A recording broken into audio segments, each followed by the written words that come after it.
네, 안녕하십니까. 부동산 전략가들의 김태준입니다. 이제 수능이 막 끝났는데요. 수험생 여러분들 그리고 수험생을 보유하신 가족 여러분들 모두들 고생하셨고요. 좋은 결과가 있길 바라겠습니다.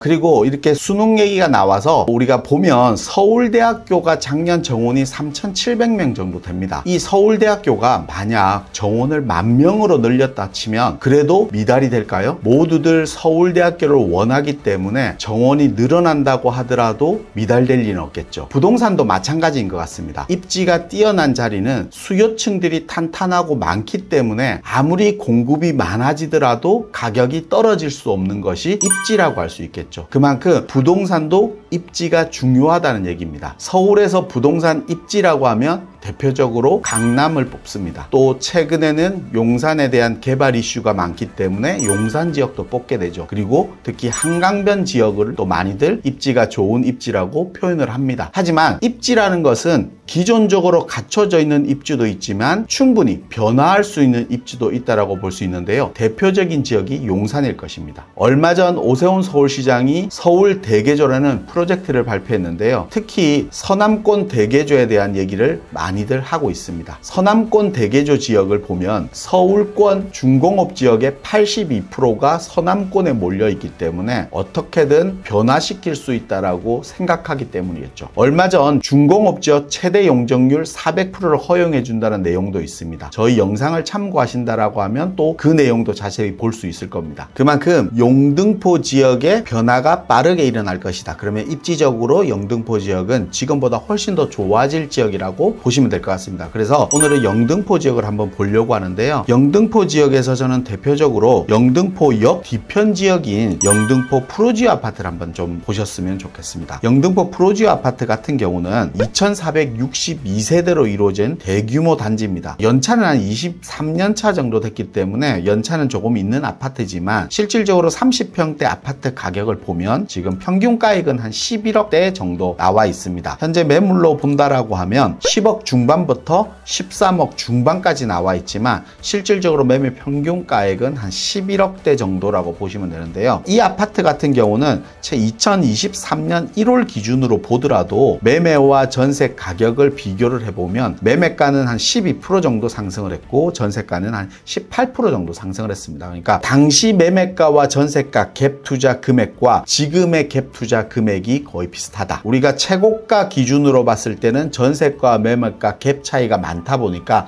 투자 수요가 들어가기 힘들었지만 지금은 투자 수요가 충분히 들어갈 수 있는 범위 내에 있다. 그래서 지금 갭 투자 금액이 한 5억대 정도면 투자할 수 있는 매물이고 또 실질적으로 영등포역 역세권 주변 지역에 있고 뒤쪽으로는 많은 재개발 구역들이 이루어지다 보니 앞으로 거주 환경도 더 좋아질 것이다. 그러니까 실거주 목적으로 충분히 들어가셔도 괜찮은 아파트가 아닌가 하는 생각이 듭니다. 그래서 첫 번째로 영등포 프로지오 아파트가 영등포 변화에서 동반해서 같이 좀 더 상승할 수 있는 아파트가 아닌가 이런 생각에 영등포 프로지오 아파트를 좀 말씀드리고 싶고요. 두 번째로는 아래쪽으로 내려가면 우리가 신도림 지역을 좀 설명드리고 싶은데요. 신도림 지역 같은 경우는 서남권 지역에서 가장 대표적인 지역이라고 하면 목동 지역을 표현할 수 있습니다. 목동과 버금가게 가격대를 올리고 있는 지역이 신도림 지역이 아닌가 이런 생각이 드는데요. 신도림역 주변 지역으로는 많은 역세권 개발로 인해서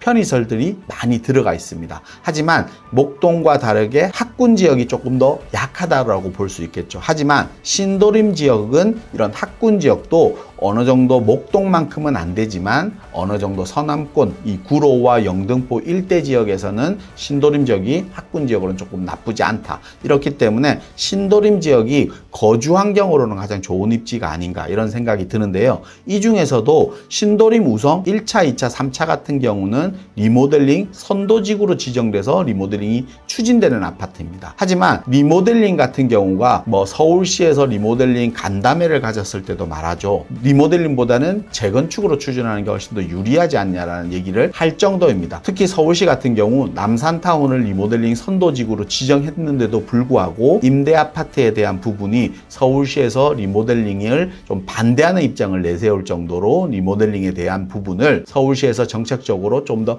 꺼려 있는 부분인데요. 그렇기 때문에 우성 아파트들 가격들이 아직까지는 조금 더 낮은 편입니다. 신도림 우성 3차 같은 경우는 단일 평수 30평대로 구성되어 있는데 9억대 초중반이면 매수가 가능하기 때문에 우리가 10억 이하의 주택을 30평대를 매수하면서 입지가 뛰어난 자리를 좀 선택할 수 있는 부분이 아닌가. 특히 신도림 우성 3차 같은 경우는 뭐 2차와 3차, 5차 아파트 같은 경우는 중공업 지역에 포함되어 있기 때문에 이번 중공업 용적률 상향으로 인해서 재건축으로 좀 선회할 수 있는 부분도 분명히 있을 것입니다. 하지만 리모델링 추진 단계가 많이 진행되었기 때문에 현재는 리모델링 추진으로 가고 있지만 실질적으로 재건축으로 선회했을 때 갈 경우 또 다른 수익의 창출도 분명히 있을 수 있다. 아래쪽으로 보면 신도림 도시환경 정비 사업이 있습니다. 그 지역이 중공업 지역 용적률 인센티브를 받고 주거단지를 42층으로 올리고 있습니다. 그 아래쪽에 라이프 미성 아파트도 재건축을 추진하고 있죠. 그 지역도 용적률이 높은 지역인데 중공업지 용적률 혜택을 400%까지 받는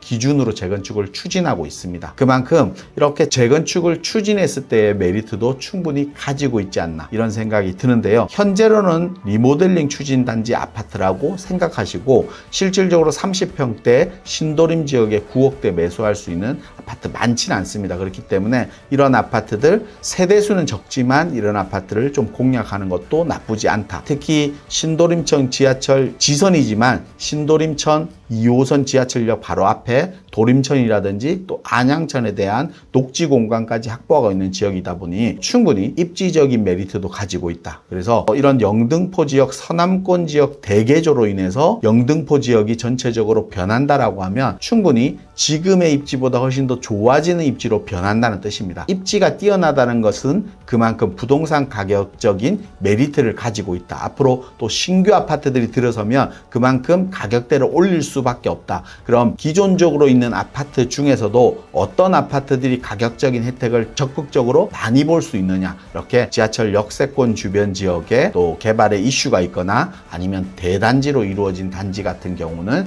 좀 더 이슈를 바라볼 수 있다라고 볼 수 있습니다. 그래서 오늘은 영등포 지역 서남권 대개조의 가장 큰 혜택인 영등포 지역에서 가격적으로 한 10억대 정도, 10억 전 또 10억 조금 더 넘는 금액으로 매수할 수 있는 30평대 아파트, 또한 실거주가 가능한 아파트 한 2군데 정도를 말씀드렸는데요. 부동산에서도 충분히 우리가 적극적으로 알아본다라고 하면 가격적인 메리트 있는 아파트, 또 입지의 변화가 있으면서 입지가 뛰어날 수밖에 없는 이런 자리에 투자할 수 있는 방법론이 분명히 있다라고 말씀드릴 수 있습니다. 그래서 오늘 이 시간에는 영등포 지역의 설명과 또 다음 시간에는 영등포 외에 또 다른 또 좋은 입지의 변화가 일어날 지역이나 아니면 기본적으로 입지를 잘 갖추고 있는 지역 중에 좀 더 저평가되어 있는 아파트에 대해서 또 설명드리도록 하겠습니다.